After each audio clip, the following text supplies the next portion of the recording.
नाही नाही, मुद्द्याचं विशेष काही नाही आहे की कालच्या कुडाळ नगरपंचायतच्या निलंबनाबाबत थोड्याशा उलटसुलट चर्चा सुरू होत्या. तर जिल्हाध्यक्ष नेत्याने कुडाळ नगरपंचायतच्या नगरसेवकांचं 6 नगरसेवकांचं केलेलं निलंबन हे भारतीय जनता पार्टीच्या घटनेच्या चौकटीत आहे. त्यामुळे ते बिलकुल रास्त आहे. आणि भारतीय जनता पार्टी हा राष्ट्रीय पक्ष आहे, त्याला एक निश्चित अशी घटना आहे आणि या घटनेमध्ये जिल्हाध्यक्षांना काही अधिकार दिलेले आहेत, कारण ही अध्यक्षीय पार्टी आहे आणि ते अधिकार दिले, त्या अधिकाराचा वापर करून आपण निलंबनाची कार्यवाही सगळा सारासार विचार करून केलेली आहे. आणि असं करताना त्या अधिकाराबरोबर काही गाईडलाईन पण निश्चित असतात.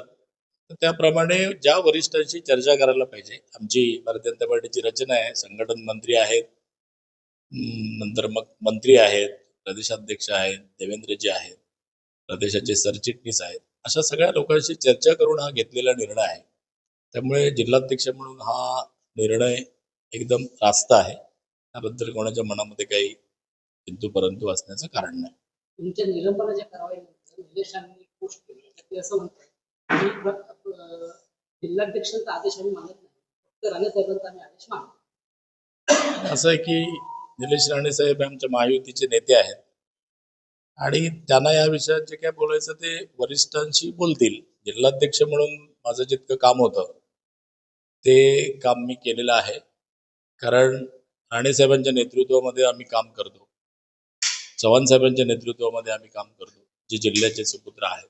आणि राणेसाहेब हे